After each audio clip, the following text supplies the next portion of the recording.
കേരളത്തിലെ ഏറ്റവും വലിയ ഇഗ്നോ സപ്പോർട്ട് പ്ലാറ്റ്ഫോമായ ലേൺവൈസ് അവതരിപ്പിക്കുന്ന ഇഗ്നോ ഫോക്കസ് 6.0.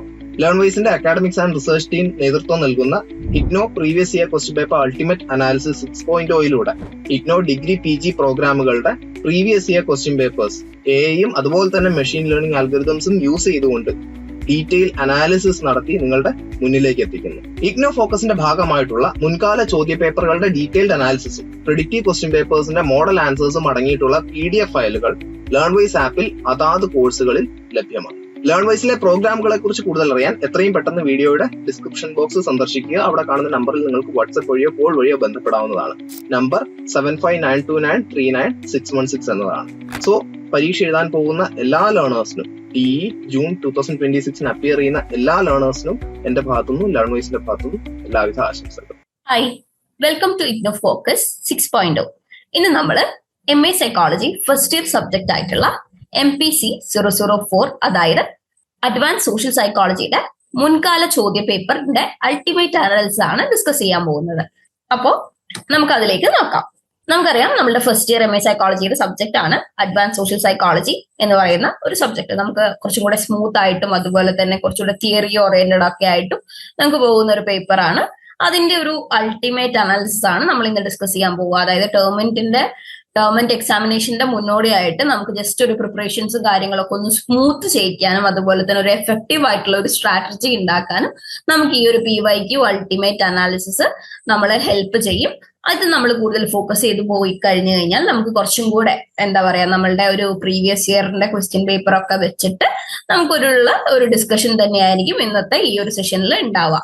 അപ്പൊ PYQ എന്ന് പറഞ്ഞു കഴിഞ്ഞാൽ നമ്മളുടെ ടേം ആൻഡ് എക്സാമിനേഷന്റെ ഒരു ഭാഗമായിട്ട് നമുക്ക് 2020 മുതൽ ഡിസംബർ 2025 വരെയുള്ള ക്വസ്റ്റ്യൻ പേപ്പർ, നമുക്ക് അഡ്വാൻസ് സോഷ്യൽ സൈക്കോളജിയുടെ ക്വസ്റ്റ്യൻ പേപ്പർ എല്ലാം കമ്പൈൽ ചെയ്തിട്ട് നമ്മൾ അതിലെ ഏറ്റവും കൂടുതൽ ഏരിയാസ്, ഏതൊക്കെ ഏരിയാസിനാണ് ക്വസ്റ്റ്യൻസ് വരുന്നത്, ഏതൊക്കെ ഏരിയാസ് ആണ് കൂടുതലും ഫോക്കസ് ചെയ്യേണ്ടത് എന്നൊക്കെ നോക്കിയിട്ടുള്ള ഒരു എന്താ പറയാ, നമ്മളുടെ എക്സാമിനേക്ക് ഏറ്റവും കൂടുതൽ എക്സ്പെക്ട് ചെയ്യാൻ നമുക്ക് ഓരോ ബ്ലോക്കിലും ഏതൊക്കെയാണ് കൂടുതലായിട്ട് ചോദിക്കുന്നത്, ഏതൊക്കെ യൂണിറ്റിൽ നിന്നാണ് കൂടുതൽ ചോദിക്കുന്നത്, ഇനി ചോദിക്കുന്നതിൽ തന്നെ നമുക്ക് ഏറ്റവും കൂടുതൽ ടൈംസ് ചോദിച്ചത് ഏതൊക്കെ ഏരിയാസ് ആണ് എന്നുള്ള രീതിയിൽ നമുക്ക് ഇത്തരം കാര്യങ്ങളെ വെച്ച് നമുക്ക് തരംതിരിക്കാൻ വേണ്ടിയിട്ട് പറ്റും. ഇതുകൊണ്ട് തന്നെ നമുക്ക് നല്ല രീതിയിൽ എക്സാം പാറ്റേൺ മനസ്സിലാക്കാനും സിലബസ് മാപ്പിംഗ് ചെയ്യാനും അതുപോലെ ഹൈ ഈൽഡ് ആയിട്ടുള്ള ക്വസ്റ്റ്യൻസ് മനസ്സിലാക്കാനും നമുക്ക് പറ്റും. ഇതിന്റെ എൻഡിലോട്ടൊക്കെ ആയിട്ട് നമുക്കൊരു പ്രൊഡക്റ്റീവ് ക്വസ്റ്റ്യൻ പേപ്പർ സെറ്റും ഡിസ്കസ് ചെയ്യുന്നുണ്ടാവും. ഒന്നല്ല 2 സെറ്റ് നമ്മൾ ഡിസ്കസ് ചെയ്യുന്നുണ്ടാവും. അതുപോലെ തന്നെ ഒരു സ്ട്രക്ചേർഡ് ആൻസർ ടൂൾ കിറ്റും നമ്മൾ പ്രൊവൈഡ് ചെയ്യുന്നുണ്ടാവും. അപ്പോൾ ഇത് നമ്മൾ ചെയ്യുന്നതിന്റെ മുന്നേ ആയിട്ട് നമ്മൾ എക്സാമിന്റെ മുന്നേ നമുക്കൊരു പ്രിപ്പറേഷൻസ് കാര്യങ്ങളൊക്കെ നിങ്ങൾ സ്റ്റാർട്ട് ചെയ്തിട്ടുണ്ടാവും. അപ്പൊ ഇതിൽ പറയുന്ന ഏരിയാസ് നിങ്ങളൊന്ന് സ്ട്രെസ് ഔട്ട് ചെയ്ത് പഠിക്കുകയാണെങ്കിൽ ഒരു ബെറ്റർ റിസൾട്ട് നിങ്ങൾക്ക് കിട്ടാൻ വേണ്ടിയിട്ട് ഹെൽപ്പ് ചെയ്യും. സോ നല്ല രീതിയിൽ നിങ്ങളുടെ പ്രിപ്പറേഷൻസിൽ വിശ്വസിക്കുക. ഇതൊരു പ്രോസസ്സാണ്. നമ്മൾ കുറച്ചും കൂടെ കാം ആൻഡ് കുറച്ചും കൂടെ നമ്മൾ എഫേർട്ട് ഇട്ടിട്ടാണ് നമ്മൾ ടേം ആൻഡ് എക്സാമിനേഷൻ എല്ലാം നമ്മൾ എഴുതേണ്ടത്. അപ്പോൾ എക്സാമിന്റെ തീയതി എടുത്തുകൊണ്ടിരിക്കുമ്പോൾ ഒക്കെ നമുക്ക് സ്ട്രെസ്സും പാനിക്കും ഒക്കെ വരാൻ സാധ്യതയുണ്ട്. പക്ഷെ അങ്ങനെയൊന്നും വേണ്ട. Trust your efforts and also trust the process you have given എന്നുള്ള രീതിയിൽ നമുക്ക് കണക്കാക്കിയിട്ട് നമുക്ക് കുറച്ചുകൂടെ മുന്നോട്ടേക്ക് പോവാം. ഓക്കെ, അപ്പോൾ നമുക്ക് ഇനി നോക്കി കഴിഞ്ഞു കഴിഞ്ഞാൽ എങ്ങനെയാണ് നമ്മൾ ഒരു ഫസ്റ്റ് ടൈമിൽ നമ്മളെ ടൈം യൂസേജ് വെച്ചിട്ട് നമുക്ക് നോക്കാം. അതായത് എങ്ങനെയാണ് നമ്മൾ കുറച്ചുകൂടെ സ്മൂത്ത്ലി നോക്കുക. അപ്പൊ കറന്റ് നിങ്ങളുടെ പ്രിപ്പറേഷൻസ് എവിടെയാണ് അതിനനുസരിച്ചിട്ട് നിങ്ങൾക്ക് ഇതിൽ ഏത് പാത്വേ വേണമെങ്കിൽ നിങ്ങൾക്ക് ചൂസ് ചെയ്യാം. ഇപ്പൊ ഫസ്റ്റ് പാത്വേ എന്ന് പറഞ്ഞു കഴിഞ്ഞാൽ നിങ്ങൾക്ക് 48 hours അല്ലെങ്കിൽ 48 hours എക്സാമിന്റെ ജസ്റ്റ് മുന്നേ ആയിട്ട് നിങ്ങൾക്ക് 2 മണിക്കൂർ 2 ദിവസം നിങ്ങളുടെ മുന്നിൽ ഉണ്ടെങ്കിൽ, അതായത് നമുക്കറിയാം 24 hours അല്ലാതെ നമുക്ക് 2 ദിവസം നമ്മളുടെ കയ്യിലേക്ക് ഉണ്ടെങ്കിൽ നമുക്ക് ഏറ്റവും കൂടുതൽ ചെയ്യേണ്ടത് എന്ന് പറഞ്ഞു കഴിഞ്ഞാൽ നമ്മളുടെ സെക്ഷൻ 4ലേക്ക് കൂടുതലായിട്ട് ഫോക്കസ് ചെയ്യുക. അതായത് 2 ദിവസമൊക്കെ ഉണ്ടാവുന്ന സമയത്ത് ഏറ്റവും കൂടുതൽ ഇമ്പോർട്ടന്റ് ആയിട്ടുള്ള ഹൈ ഈൽഡ് സിലബസ് മാപ്പിംഗ് കൂടുതൽ ഫോക്കസ് ചെയ്തിട്ട് ഏറ്റവും ഇമ്പോർട്ടന്റ് ആയിട്ടുള്ള നമ്മൾ ഏറ്റവും കൂടുതലായിട്ട് ചോദിച്ച നമ്മളുടെ 3 star ഒക്കെ കൊടുത്തിരിക്കുന്ന ഏരിയാസ് കൂടുതലായിട്ട് ഒന്ന് ഫോക്കസ് ചെയ്ത് കഴിഞ്ഞു കഴിഞ്ഞാൽ നമുക്ക് നല്ല രീതിയിൽ മാർക്കുകളും കാര്യങ്ങളൊക്കെ കിട്ടാൻ വേണ്ടിയിട്ട് ഹെൽപ്പ് ചെയ്യും. സോ ദാറ്റ് നമുക്ക് ആ ഒരു രീതിയിൽ നമുക്ക് കറക്റ്റ് ആയിട്ട് പോവാലോ. അപ്പൊ അതിന് നമ്മൾ ചെയ്യേണ്ടത് എന്ന് പറഞ്ഞു കഴിഞ്ഞാൽ കൂടുതലും ഹൈ ഈൽഡ് ഏരിയാസ് ഒന്ന് ഫോക്കസ് ചെയ്ത് പോവാം. ഓക്കെ, നെക്സ്റ്റ് നമുക്ക് നോക്കേണ്ടത് നമ്മളുടെ രണ്ടാമത്തെ പാത്വേ ആണ്. രണ്ടാമത്തെ പാത്വേ എന്ന് പറഞ്ഞാൽ നമ്മളുടെ മുമ്പിൽ ഒരു 2 ആഴ്ച സമയം ഉണ്ടെങ്കിൽ നമുക്ക് അപ്രോച്ച് ചെയ്യേണ്ട രീതി എന്ന് പറഞ്ഞു കഴിഞ്ഞാൽ കുറച്ചുകൂടി ഡിഫറെന്റ് ആണ്. അപ്പൊ നമ്മളിങ്ങനെ നിൽക്കുന്ന സമയത്ത് 1ാമത്തെ വീക്കിൽ നമുക്ക് all 3 സ്റ്റാർ ആയിട്ടുള്ള ഏരിയാസ് പഠിക്കുക. അതിനുശേഷം 2 സ്റ്റാർ ഏരിയാസും കൂടുതൽ ഫോക്കസ് ചെയ്ത് പോയതിനു ശേഷം നമ്മളുടെ SLMലെ ചാപ്റ്റേഴ്സും ഗോൾഡൻ ബാങ്കിലുള്ള എല്ലാ ഏരിയാസും കവർ ചെയ്ത് പോകാനും നമുക്ക് സാധ്യമാകുന്നുണ്ടാവും. നമ്മളുടെ മുന്നിൽ 2 വീക്ക് അതായത് 2 ആഴ്ച നമ്മളുടെ മുന്നിൽ ഉണ്ടെങ്കിൽ നമുക്കൊരു ബാലൻസ്ഡ് അപ്രോച്ച് ആയിട്ട് SLM ഒക്കെ റെഫർ ചെയ്തിട്ട് ഒരു സ്ലോ പേസിൽ നമുക്ക് മൂവ് ചെയ്യാൻ പറ്റും. ഇത് നമ്മൾ ഏത് ചൂസ് ചെയ്യണം എന്നുള്ളത് നമ്മളുടെ ആ ഒരു സ്റ്റഡി എവിടം വരെ എത്തി എന്നുള്ളതിന് കംപ്ലീറ്റ്ലി ഡിപ്പെൻഡ് ചെയ്തിരിക്കും. ഇനി പാർട്ട് 3 എന്ന് പറഞ്ഞു കഴിഞ്ഞാൽ ഒരു ഫുൾ കവറേജ് പ്ലാൻ ആണ്, അതായത് ഒരു കോംപ്രിഹെൻസീവ് മാസ്റ്ററി ആണ് ഉദ്ദേശിക്കുന്നത്. അപ്പൊ അങ്ങനെ നിൽക്കുന്ന സമയത്ത് ഒരു ടോപ്പ് സ്കോറർ നമുക്ക് ചെയ്യാനുണ്ടെങ്കിൽ നമ്മളൊരു ഫുൾ കവറേജ് തന്നെ എന്തായാലും ചെയ്യണം. സോ ദാറ്റ് നമുക്ക് ഇമ്പോർട്ടന്റ് ഏരിയാസ് എന്നല്ലാതെയും നമുക്ക് ക്വസ്റ്റ്യൻസ് എക്സ്പെക്റ്റഡ് ആണ്. അപ്പോ ഒരു സെപ്പറേറ്റ് ആയിട്ട് ഒരു ക്വസ്റ്റ്യൻസ് വന്നു കഴിഞ്ഞു കഴിഞ്ഞാൽ നമുക്ക് ആ ഒരു രീതിയിൽ അപ്രോച്ചബിൾ ആയിട്ട് നമുക്ക് ആൻസർ എഴുതണമെങ്കിൽ നമുക്ക് നല്ല രീതിയിൽ കോൺസെപ്റ്റ് തറവാവണം. അപ്പൊ അങ്ങനെ നിൽക്കുന്ന സമയത്ത് നിങ്ങൾ 16 SLMലെ യൂണിറ്റ്സുകളും ബ്ലോക്ക് ഓർഡർ ആക്കിയിട്ട് മനസ്സിലാക്കുകയും അതിന് നോട്ട്സുകളൊക്കെ ഉണ്ടാക്കി അലൈൻ ചെയ്ത് പോയതിനു ശേഷം ഗോൾഡൻ ക്വസ്റ്റ്യൻ ബാങ്ക്സിലുള്ള ഓരോ യൂണിറ്റും അതിലെ ഇമ്പോർട്ടന്റ് ഏരിയാസും കുറച്ചും കൂടെ ഫോക്കസ് ചെയ്ത് സ്ട്രെസ് ഔട്ട് ചെയ്തിട്ട് ഒരു സ്ട്രാറ്റജിക്കലി നമുക്ക് പഠിക്കാനുള്ള ടൈം ഉണ്ടാവും. ബിക്കോസ് നമ്മൾ ആ ഒരു ഫുൾ ഏരിയാസ് കവർ ചെയ്യുമ്പോൾ അത്രയും ടൈം കൺസ്യൂമിങ് ആണ്. അപ്പോൾ അത്രയും ടൈം നമ്മളെ മുമ്പിലുണ്ടെങ്കിൽ നമുക്ക് ആ രീതിയിലും നമ്മളുടെ സ്റ്റഡീസ് മുന്നോട്ട് കൊണ്ടുപോകാം. ഇനി നമ്മളുടെ എക്സാം പാറ്റേൺ അല്ലെങ്കിൽ ക്വസ്റ്റ്യൻ പേപ്പറിന്റെ സ്ട്രക്ചറിനെ പറ്റിയിട്ട് നോക്കിക്കഴിഞ്ഞു കഴിഞ്ഞാല് നമുക്കറിയാം നമ്മളുടെ ഫസ്റ്റ് ഇയർ MAPC സൈക്കോളജിയുടെ എല്ലാ പേപ്പേഴ്സും 50 മാർക്കിലായിരിക്കും. 2 മണിക്കൂറിലെ എക്സാംസ് ആണ് ഉണ്ടാവുക. യൂഷ്വലി 12 ക്വസ്റ്റ്യൻസ് ആണ് ഉണ്ടാവുക. 6 3 എന്നുള്ള രീതിയിലാണ് മാർക്ക് ഓരോ സെക്ഷനിലും ഉണ്ടാവുക. അപ്പോൾ സെക്ഷൻ A ക്യാരീസ് 20 മാർക്സ്. ഇവിടെ 20 മാർക്സ് അല്ല 10 മാർക്സ് ആയിരിക്കും സെക്ഷൻ Aയിൽ ഉണ്ടാവുക. അങ്ങനെ നിൽക്കുന്ന സമയത്ത് നമുക്ക് ഓവറോൾ ആയിട്ട് നോക്കിക്കഴിഞ്ഞു കഴിഞ്ഞാൽ 150 വേർഡ്സ് എന്നുള്ള രീതിയിലൊക്കെയാണ് ഒരു സ്റ്റാൻഡേർഡ് ആയിട്ടുള്ള ഒരു ക്രൈറ്റീരിയ എന്ന് പറഞ്ഞു കഴിഞ്ഞാൽ. അപ്പോൾ നമ്മളൊരു 10 മാർക്കിന് എന്ന് പറഞ്ഞു കഴിഞ്ഞാൽ നമ്മൾ ഏകദേശം ഒരു 2-2.5 പേജസ് നമ്മൾ കവർ ചെയ്ത് എഴുതണം. ഇനി 6 മാർക്കിന് ചോദിച്ചു കഴിഞ്ഞു കഴിഞ്ഞാൽ നമ്മളൊരു മോസ്റ്റ്ലി ഒരു 2 അല്ലെങ്കിൽ 1.5 പേജസ് എഴുതി കഴിഞ്ഞു കഴിഞ്ഞാൽ കറക്റ്റ് ആയിരിക്കും.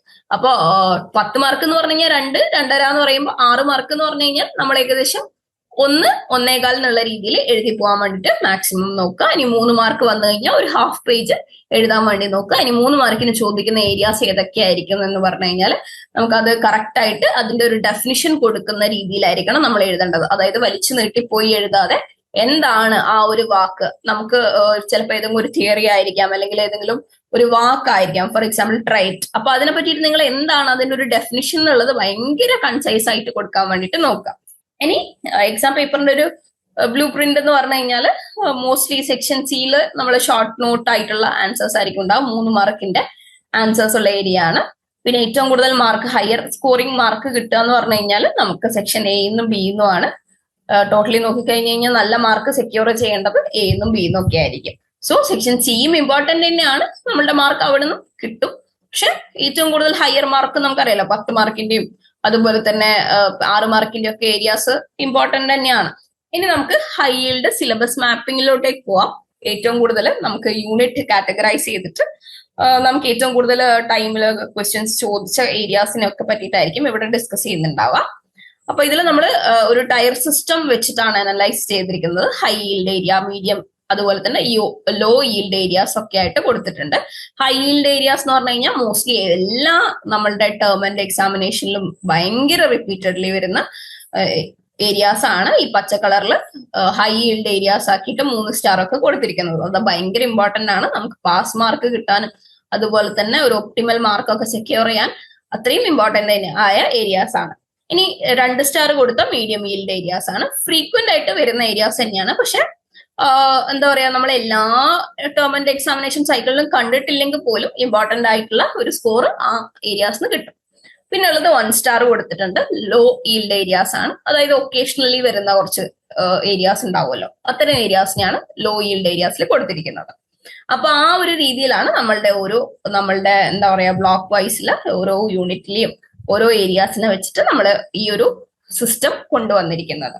ഓക്കെ, അപ്പൊ ഇതിൽ നമ്മൾ കൂടുതലും സ്റ്റഡി ടൈം എന്ന് പറഞ്ഞു കഴിഞ്ഞാൽ ഏറ്റവും കൂടുതൽ ഫോക്കസ് ചെയ്യേണ്ടത് നമ്മളുടെ ഹൈ ഈൽഡ് ഏരിയാസിൽ തന്നെ കൂടുതലായിട്ട് ഫോക്കസ് ചെയ്യാൻ നോക്കാം.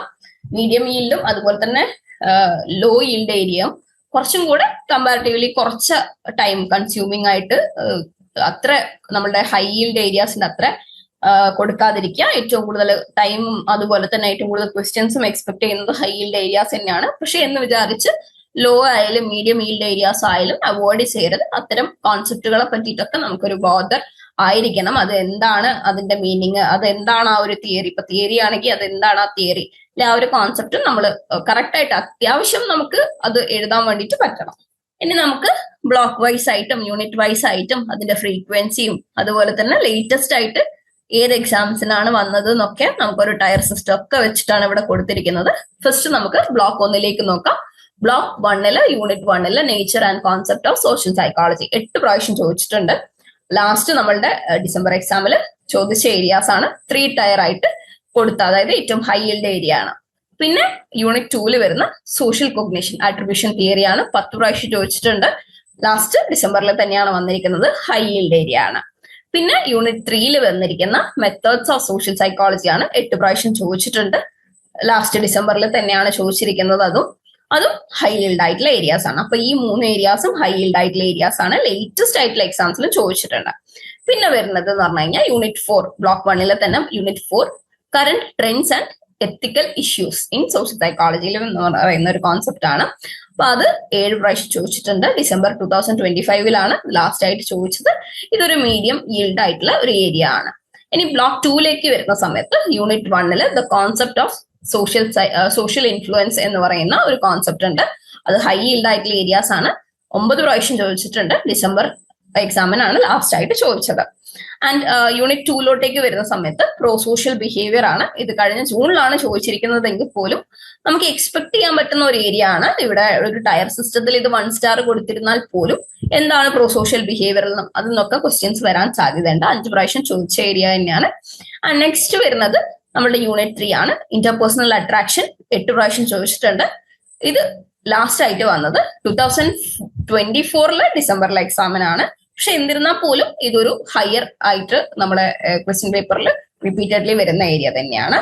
ആൻഡ് നെക്സ്റ്റ് വരുന്ന സമയത്ത് block 2 unit 4 aggression and violence ആണ് 7 പ്രാവശ്യം ചോദിച്ചിട്ടുണ്ട്. മീഡിയം ഈൽഡ് ഏരിയ ആണ്. ഡിസംബർ 2025 ലാസ്റ്റ് ആയിട്ട് കണ്ടിരിക്കുന്നത്.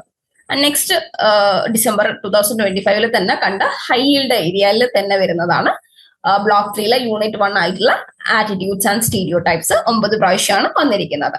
ആൻഡ് ബ്ലോക്ക് 3 യൂണിറ്റ് 2 വരുന്ന സമയത്ത് ആറ്റിറ്റ്യൂഡ് ഫോർമേഷനും ആൻഡ് ചേഞ്ച് എന്നുള്ളത് 4 പ്രാവശ്യം ചോദിച്ചിട്ടുണ്ട്. അത് കുറച്ചും കൂടെ നമ്മളുടെ ഒരു പഴയ ക്വസ്റ്റ്യൻ പേപ്പേഴ്സിലൊക്കെയാണ് കണ്ടത്. ജൂൺ 2023 കണ്ടിരിക്കുന്നത്. ഒരു ലോ ഈൽഡ് ഏരിയ ആണ്. ബ്ലോക്ക് 3 യൂണിറ്റ് 3 പ്രജുഡിയസ് ആൻഡ് ഡിസ്ക്രിമിനേഷൻ ആണ് 10 പ്രാവശ്യം ചോദിച്ചിട്ടുണ്ട്. നമ്മളുടെ ഡിസംബർ എക്സാമിൽ ഇത് കണ്ടിട്ടില്ല, ജൂണിലാണ് കണ്ടിരിക്കുന്നത്. ബട്ട് സ്റ്റിൽ ഇതൊരു ഹൈ ഈൽഡ് ആയിട്ടുള്ള ഏരിയ തന്നെയാണ്. പിന്നെ വരുന്നത് ബ്ലോക്ക് 3 യൂണിറ്റ് 4 സോഷ്യൽ കോൺഫ്ലിക്റ്റും അതിന്റെ റെസൊല്യൂഷനെ പറ്റിയിട്ടുള്ള ഒരു ഏരിയ ആണ്. 8 പ്രാവശ്യം ചോദിച്ചിട്ടുണ്ട്. ലാസ്റ്റ് ഡിസംബറിൽ എക്സാം ചോദിച്ച ഹൈ ഈൽഡ് ഏരിയ തന്നെയാണ് ഇത്.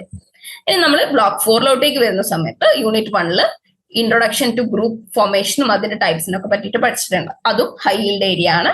ഡിസംബറിൽ ചോദിച്ചിട്ടുണ്ട്. യൂണിറ്റ് 2 ഗ്രൂപ്പ് ഡൈനാമിക്സ് എന്നുള്ള ഏരിയ ഉണ്ട്. അത് 7 പ്രാവശ്യം ചോദിച്ചിട്ടുണ്ട്. ഒരു മീഡിയം ആയിട്ട് ക്വസ്റ്റ്യൻസ് റിപ്പീറ്റ് ചെയ്യുന്ന ഏരിയ തന്നെയാണ്. ഡിസംബറിൽ കണ്ട ഒരു ഏരിയ ആയിട്ട് നമുക്ക് കണക്കാക്കാം. പിന്നെ യൂണിറ്റ് 3 വരുന്ന സമയത്ത് നമ്മളെ social identity, crowding and also crowd ബിഹേവിയേഴ്സിനൊക്കെ പറ്റിയിട്ട് ക്വസ്റ്റ്യൻസ് കണ്ടിട്ടുണ്ട്. ഇതും ഒരു മീഡിയം റിലവന്റ് ആയിട്ടുള്ള ഏരിയ ആണ്. 7 പ്രാവശ്യമാണ് റിപ്പീറ്റഡ് ആയിട്ട് വന്നിരിക്കുന്നത്. ആൻഡ് യൂണിറ്റ് 4 വരുന്ന സമയത്ത് block 4 unit 4 corporation, competition, conflict എന്നുള്ള ഒരു ഏരിയ ഉണ്ട്. അത് 4 പ്രാവശ്യം ചോദിച്ച ഏരിയ ആണ്. അതുകൊണ്ട് തന്നെ ഇതൊരു ലോ ആയിട്ട് നമുക്ക് കണക്കാക്കാൻ പറ്റുന്ന ഏരിയാസ് ആണ്. ഇവിടെ ലോ ഹൈ എന്നുള്ളതൊക്കെ കൊടുത്തിട്ടുണ്ടെങ്കിൽ പോലും ഇത്തരം ഏരിയാസ് നിന്നാണ് ക്വസ്റ്റ്യൻസ് നമുക്ക് 10-നായാലും 6-നായാലും 3-നായാലും ചോദ്യങ്ങൾ റിപ്പീറ്റഡ് ആയിട്ട് വരുന്നത്. സോ ഈ ഏരിയാസ് സ്കിപ്പ് ചെയ്യാതിരിക്കാം.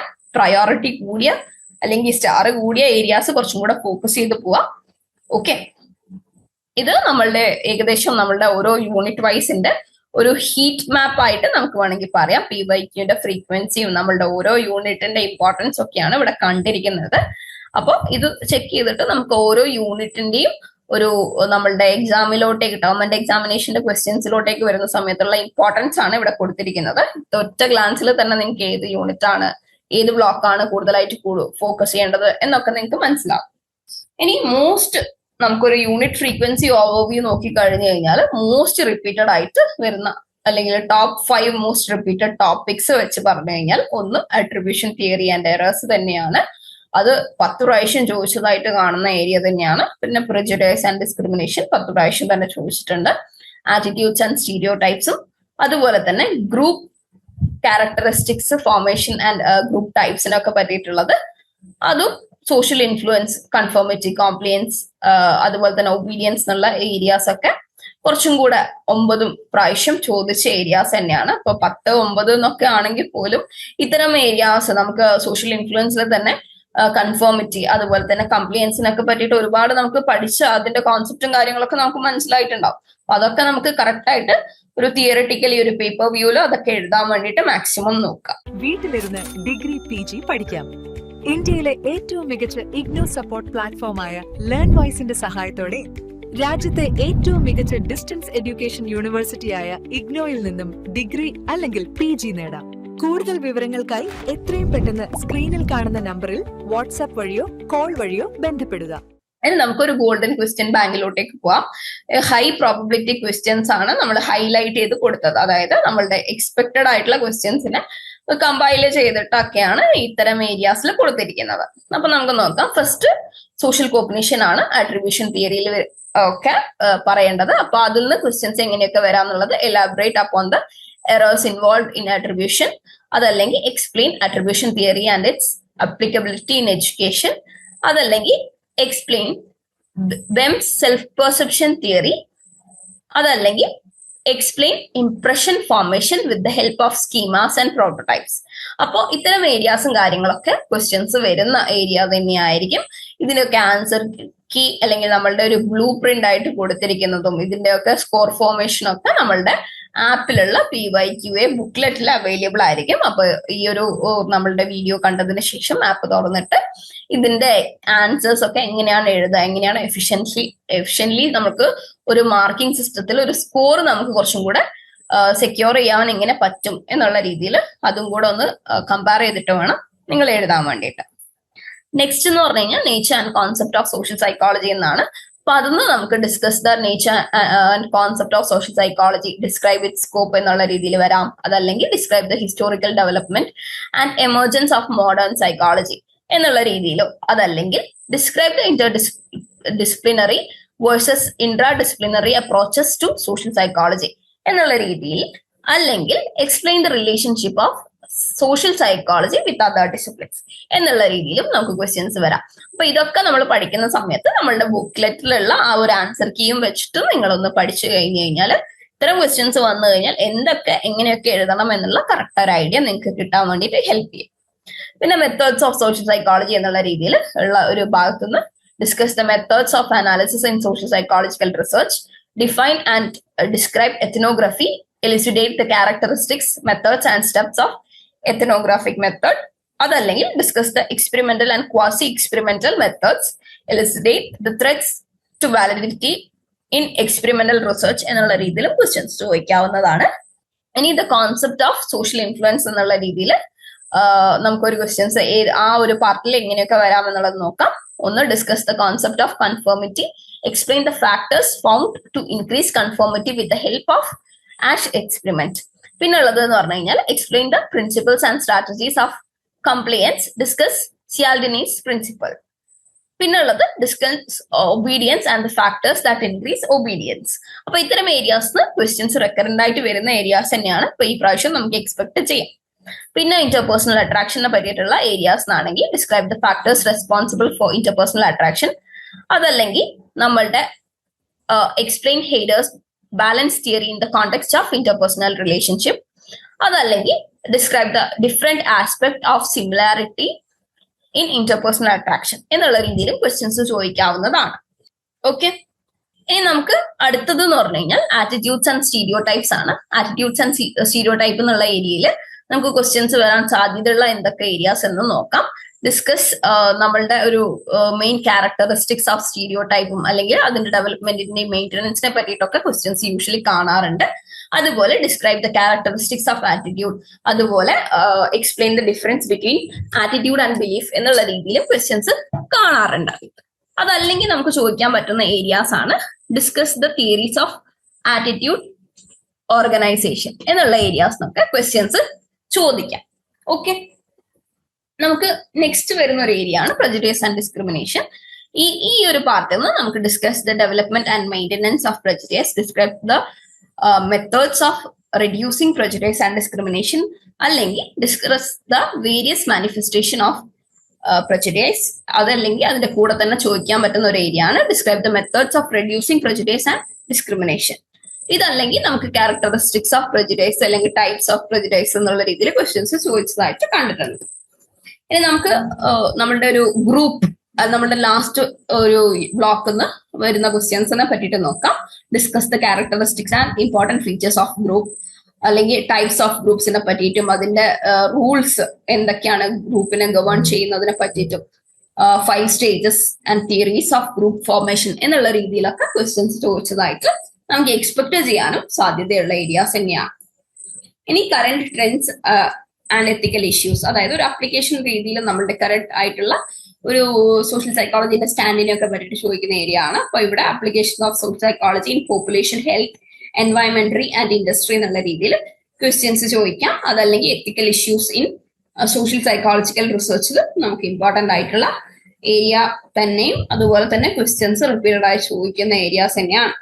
ഇനി പ്രോ സോഷ്യൽ ബിഹേവിയറിനെ പറ്റിയിട്ട് നോക്കാം. പ്രോ സോഷ്യൽ ബിഹേവിയറിനെ പറ്റിയിട്ട് എന്താണ് concept of pro social behaviour, explain the factors affecting helping behaviours, repeated ആയിട്ട് വന്ന ചോദ്യം തന്നെയാണ്. Discuss the theoretical perspective that explain pro social behaviour എന്നുള്ള ക്വസ്റ്റ്യൻസ് യൂഷ്വലി ചോദിച്ചിട്ടുണ്ട്.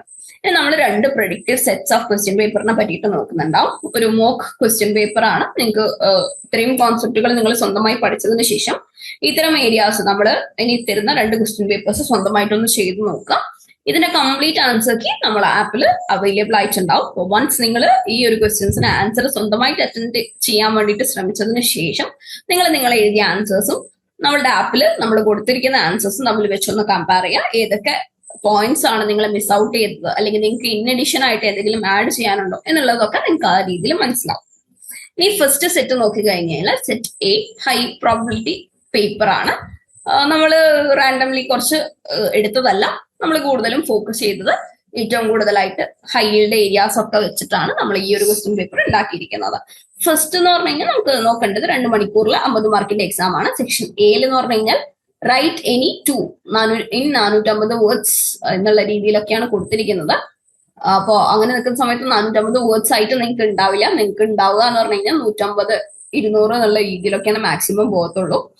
അപ്പോൾ ആ ഒരു രീതിയിൽ നിങ്ങൾക്ക് ഒരു കോൺസെപ്റ്റ് ഓഫ് കൺഫോമിറ്റിനെ പറ്റിയിട്ട് എഴുതാൻ, അതുപോലെ explain the factors found to increase conformity with the help of Asch എക്സ്പെരിമെന്റിനെ പറ്റിയിട്ടൊക്കെ നിങ്ങൾക്ക് എഴുതാൻ പറ്റുന്ന ഏരിയാസ് തന്നെയാണ്. ഇനി രണ്ടാമത്തെ ക്വസ്റ്റ്യൻ എന്ന് പറഞ്ഞു കഴിഞ്ഞാൽ describe the meaning and characteristics of stereo type, discuss development and maintenance, differentiate stereo types from prejudice എന്നുള്ളതാണ് രണ്ടാമത്തെ ക്വസ്റ്റ്യൻ. മൂന്നാമത്തെ നോക്കിക്കഴിഞ്ഞ് കഴിഞ്ഞാൽ discuss the nature and forms of social conflict, പിന്നെ അതുപോലെ തന്നെ മെത്തേഡ്സ് ഓഫ് കോൺഫ്ലിക്ട് റെസൊല്യൂഷൻ. ഇതൊക്കെയാണ് മൂന്നാമത്തെ ക്വസ്റ്റ്യൻ. ഇനി നാലാമത്തെ എലാബറേറ്റ് ഓൺ അട്രിബ്യൂഷൻ എറേഴ്സിനെ പറ്റിയിട്ട്, എറേഴ്സ് ഇൻവോൾവ് ഇൻ അട്രിബ്യൂഷനെ പറ്റിയിട്ടാണ് നാലാമത്തത്. അഞ്ചാമത്തത് ആയിട്ട് കൊടുത്തിരിക്കുന്നതെന്ന് പറഞ്ഞാൽ describe the factors responsible for interpersonal attraction. അപ്പൊ ഇത് പറഞ്ഞിരിക്കുന്നതെന്ന് പറഞ്ഞാൽ നിങ്ങൾ ശ്രദ്ധിക്കേണ്ടത് 10 മാർക്കിന് ചോദിച്ചു കഴിഞ്ഞാൽ ഞാൻ ഏകദേശം 2.5 പേജ് എഴുതാം. 6 മാർക്കിന് ചോദിച്ചു കഴിഞ്ഞാൽ ഒരു 1.5 പേജ് എഴുതാൻ വേണ്ടിയിട്ട് നോക്കാം.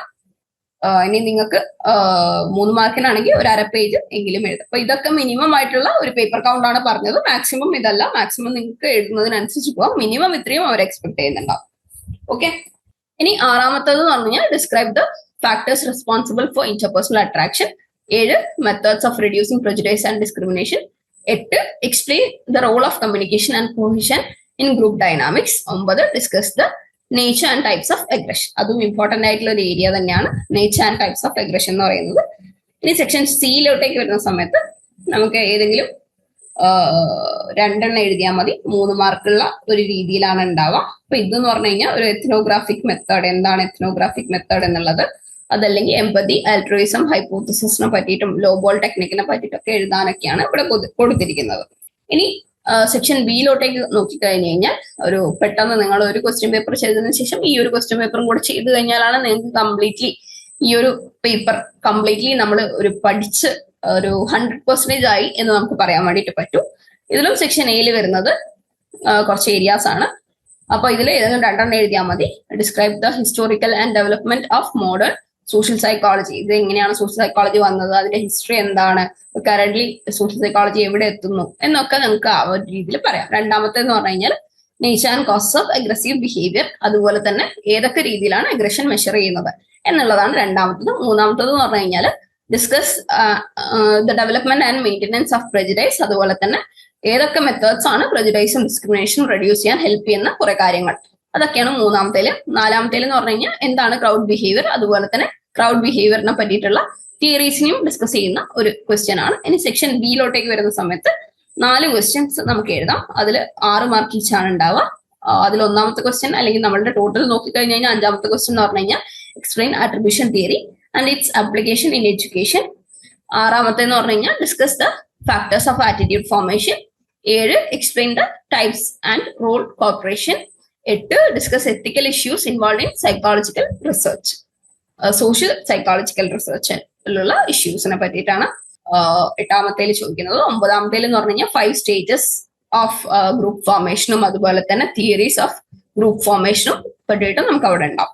ഇനി 10ാമത്തെ എന്ന് പറഞ്ഞു കഴിഞ്ഞാൽ സെക്ഷൻ സി ആണ്. ഇവിടെ ഇനി 2 നമുക്ക് എഴുതിയാൽ മതി, 3 ഉണ്ടാവും. അപ്പൊ അതിൽ ഒന്നാമത്തെ എന്ന് പറഞ്ഞാൽ എന്താണ് ഫണ്ടമെന്റൽ ആട്രിബ്യൂഷൻ എറർ.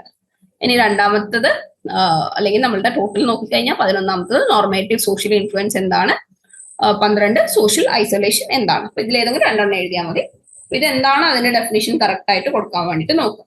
ഇനി നമുക്ക് നിങ്ങൾ സ്വന്തമായിട്ടൊന്ന് ആൻസർ എഴുതിയതിന് ശേഷം നമ്മളുടെ ടൂൾ കിറ്റ് ആപ്പിൽ അവൈലബിൾ ആയിട്ടുള്ള ടൂൾ കിറ്റുമായിട്ട് കമ്പയർ ചെയ്യുക. ഏതൊക്കെ ഏരിയാസ് ആണ് നിങ്ങൾ ഇൻ എഡിഷൻ ആയിട്ട് കംപ്ലീറ്റ് ചെയ്യേണ്ടത് എന്നുള്ളത് കറക്റ്റ് ആയിട്ട് ഒരു ഐഡിയ കിട്ടണമെങ്കിൽ നിങ്ങൾക്ക് ആ ഒരു രീതിയിൽ പോയാലേ കറക്റ്റ് ആയിട്ട് മനസ്സിലാവും. പിന്നെ നമ്മൾ എഴുതുന്ന സമയത്ത് ഒരു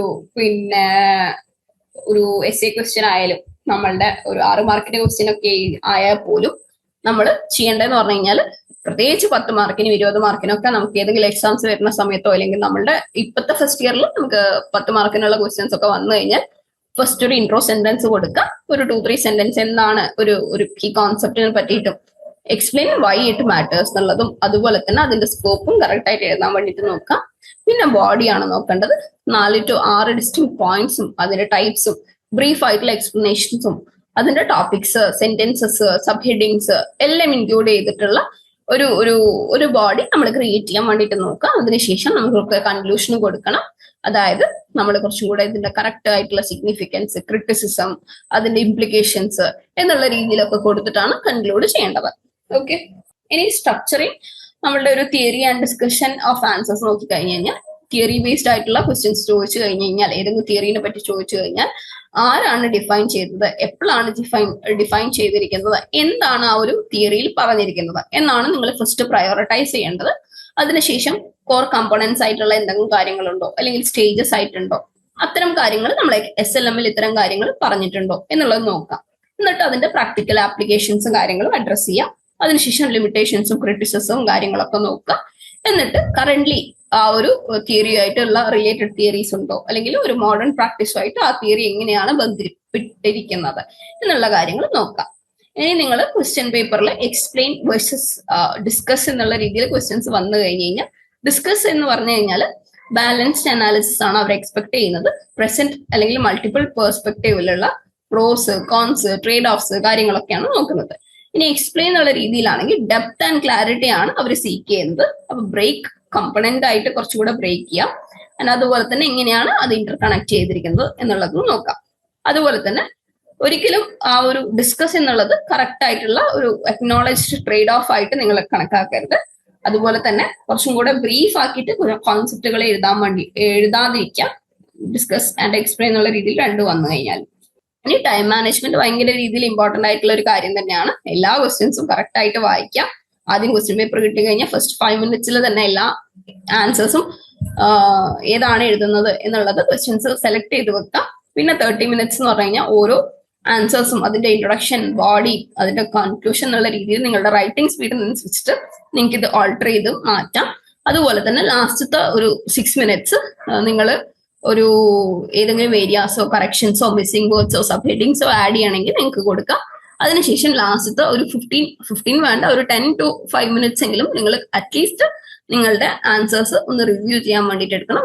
ഈ സമയത്ത് നിങ്ങൾക്ക് ഹൈലൈറ്റ് ചെയ്യാനും അണ്ടർലൈൻ ചെയ്യാനും ഒക്കെ നിങ്ങൾക്ക് സാധിക്കും. ഒരിക്കലും ഈ സമയത്ത് റീറൈറ്റ് ചെയ്യാനോ അല്ലെങ്കിൽ ഇത് ഞാൻ വെട്ടിയിട്ട് ഞാൻ പുതിയതായിട്ട് അടുത്തൊരു ചോദ്യം, അടുത്തൊരു ക്വസ്റ്റ്യൻ എഴുതാമെന്ന് നിങ്ങൾ ഒരിക്കലും വിചാരിക്കരുത്. ബിക്കോസ് ആ സമയത്ത് നമുക്ക് ചിലപ്പോൾ സമയം കിട്ടാതിരിക്കുന്ന സമയത്ത് നമ്മൾ ഭയങ്കര പാനിക്കായിട്ട് എഴുതിയതിന് ചിലപ്പോൾ ശരിയും നമ്മൾ വീണ്ടും എഴുതുന്നത് ചിലപ്പോൾ തെറ്റുമൊക്കെ ആവാനുള്ള സാധ്യതയും കൂടുതലായിരിക്കും. അപ്പൊ ക്വാളിറ്റി ഓവർ ക്വാണ്ടിറ്റി മാറ്റർ ചെയ്ത് തന്നെ ഇരിക്കും. അപ്പോൾ നല്ല രീതിയിൽ ഒരു പ്രിസൈസ് ആയിട്ട് എഴുതാൻ വേണ്ടിയിട്ട് നോക്കുക. കോൺസെപ്റ്റുകൾ കറക്റ്റ് ആയിട്ട് വ്യക്തമായിട്ട് ഹൈലൈറ്റ് ചെയ്യാനും നിങ്ങൾ കാണിക്കണം. ഇനി നമ്മളുടെ ഫുൾ ആയിട്ടുള്ള നമ്മളുടെ ഗോൾഡൻ ക്വസ്റ്റ്യൻ ബാങ്കിന്റെ ആയാലും നമ്മളുടെ ക്വസ്റ്റ്യൻ പേപ്പറിന്റെ 2 സെറ്റിന്റെ ആൻസേഴ്സ് ഒക്കെ ആണെങ്കിലും നമുക്ക് ആപ്പിൽ അവൈലബിൾ ആണ്. സ്റ്റെപ്പ് ബൈ സ്റ്റെപ്പ് ആയിട്ടുള്ള മോഡൽ ആൻസേഴ്സ് ആണ് ആപ്പിൽ ഉണ്ടാവുക. അപ്പൊ കംപ്ലീറ്റ് ഒരു PYQA ബുക്ക്ലെറ്റ് വിത്ത് ആൻസർ ബ്ലൂ പ്രിന്റ്സ് നമുക്ക് അവൈലബിൾ ആണ്. അതുപോലെ തന്നെ personalised guidance on answer presentation and exam strategy അതിൽ കൊടുത്തിട്ടുണ്ട്. അതുപോലെ തന്നെ ഹൈ ഈൽഡ് ആയിട്ടുള്ള ക്വസ്റ്റ്യൻ പാക്സ് വിത്ത് അതിന്റെ ബ്രീഫ് ആയിട്ടുള്ള നോട്ട്സുകളും ആപ്പിൽ അവൈലബിൾ ആയിരിക്കും. അപ്പോൾ നിങ്ങൾക്ക് ആപ്പ് ഇതുവരെ പർച്ചേസ് ചെയ്തിട്ടില്ലെങ്കിൽ നിങ്ങൾ ലേൺവൈസിൽ വേഗം എൻറോൾ ചെയ്യാൻ വേണ്ടിയിട്ട് നോക്കുക. താഴെ കൊടുത്തിരിക്കുന്ന നമ്പറിൽ നിങ്ങൾക്ക് കണക്ട് ചെയ്യാൻ പറ്റുന്നതായിരിക്കും. അപ്പൊ എങ്ങനെയാണ് നമ്മൾ അൺലോക്ക് ചെയ്യേണ്ടത് എന്നുള്ളത് എന്ന് പറഞ്ഞു കഴിഞ്ഞാൽ ഫുൾ വർക്ക്ഡ് ആയിട്ടുള്ള section A and section B ആയിട്ടുള്ള സംഭവങ്ങൾ ആപ്പിൽ ഉണ്ടാവും. PYQ ഡീറ്റെയിൽഡ് ആയിട്ടുള്ള ആൻസർ കീ കൊടുത്തിട്ടുണ്ട്. അതുപോലെ തന്നെ നേരത്തെ പറഞ്ഞതുപോലെ തന്നെ ഹയർ ക്വസ്റ്റ്യൻ പേപ്പർ ബാങ്ക്സും കാര്യങ്ങളൊക്കെ കൊടുത്തിട്ടുണ്ട്. സ്ട്രക്ചേർഡ് ആയിട്ടുള്ള ആൻസർ പ്രസന്റേഷനും സ്കോറിംഗ് സ്ട്രാറ്റജീസും കൊടുത്തിട്ടുണ്ട്. ഇനി അതിൽ എന്തെങ്കിലും ഡൗട്ട് ഉണ്ടെങ്കിൽ നിങ്ങൾക്ക് മെന്റേഴ്സോ ആയിട്ടുള്ള സപ്പോർട്ട് ഇവിടെ അവൈലബിൾ ആയിരിക്കുന്നുണ്ടാവും. അതുപോലെ തന്നെ നമുക്ക് ലേൺ വൈസ് ആയിട്ടുള്ള അഡ്വാൻസ്ഡ് ലേണിംഗ് എക്കോസിസ്റ്റത്തിലുള്ള ഒരു ആക്സസും നമുക്ക് ആ ഒരു ആപ്പ് ഇൻസ്റ്റാൾ ചെയ്യുന്ന സമയത്തിലൂടെ നമുക്ക് നേടി എടുക്കാൻ പറ്റുന്നതായിരിക്കും. ഇനി എങ്ങനെ ജോയിൻ ചെയ്യാം എന്നുള്ളത് നമുക്ക് കോൾ അല്ലെങ്കിൽ വാട്സ്ആപ്പ് ത്രൂ ഇവിടെ കൊടുത്തിരിക്കുന്ന 7592939616 എന്നുള്ള നമ്പറിലോട്ടേക്ക് കണക്ട് ചെയ്യാം. വാട്സ്ആപ്പ് അല്ലെങ്കിൽ കോൾ ആയിട്ട് നിങ്ങൾക്ക് കണക്ട് ചെയ്യാവുന്നതാണ്. അപ്പൊ തന്നെ നമ്മളുടെ ഒരു ടീമിലുള്ള ഒരു മെമ്പർ നിങ്ങളെ കണക്ട് ചെയ്യുന്നുണ്ടാവും. കറക്റ്റ് ആയിട്ട് എങ്ങനെ എൻറോൾ ചെയ്യാം, അതുപോലെ തന്നെ എങ്ങനെ കറക്റ്റ് ആയിട്ട് എക്സാമിന് വേണ്ടി പ്രിപ്പയർ ചെയ്യാം എന്നുള്ളത് നിങ്ങൾക്ക് മനസ്സിലാക്കാൻ വേണ്ടിയിട്ട് ഈസി ആയിട്ട് പറ്റും. അപ്പോൾ ഓൾ ദ വെരി ബെസ്റ്റ്. നന്നായിട്ട് ഈ ഒരു എക്സാം എഴുതാൻ വേണ്ടിയിട്ട് പറ്റട്ടെ. നല്ല രീതിയിൽ കോൺസെപ്റ്റുകളും അതുപോലെ തന്നെ തിയറീസ് ഒക്കെ പഠിച്ച് മനസ്സിലാക്കിയിട്ട് എക്സാം എഴുതി അടിപൊളിയായിട്ടുള്ള മാർക്കുകൾ കിട്ടാൻ വേണ്ടിയിട്ട് ഞാൻ വിഷ് ചെയ്യുന്നു. All the very best. Thank you. വീട്ടിലിരുന്ന് ഡിഗ്രി PG പഠിക്കാം. ഇന്ത്യയിലെ ഏറ്റവും മികച്ച ഇഗ്നോ സപ്പോർട്ട് പ്ലാറ്റ്ഫോമായ ലേൺവൈസിന്റെ സഹായത്തോടെ രാജ്യത്തെ ഏറ്റവും മികച്ച ഡിസ്റ്റൻസ് എഡ്യൂക്കേഷൻ യൂണിവേഴ്സിറ്റിയായ ഇഗ്നോയിൽ നിന്നും ഡിഗ്രി അല്ലെങ്കിൽ PG നേടാം. കൂടുതൽ വിവരങ്ങൾക്കായി എത്രയും പെട്ടെന്ന് സ്ക്രീനിൽ കാണുന്ന നമ്പറിൽ വാട്സ്ആപ്പ് വഴിയോ കോൾ വഴിയോ ബന്ധപ്പെടുക.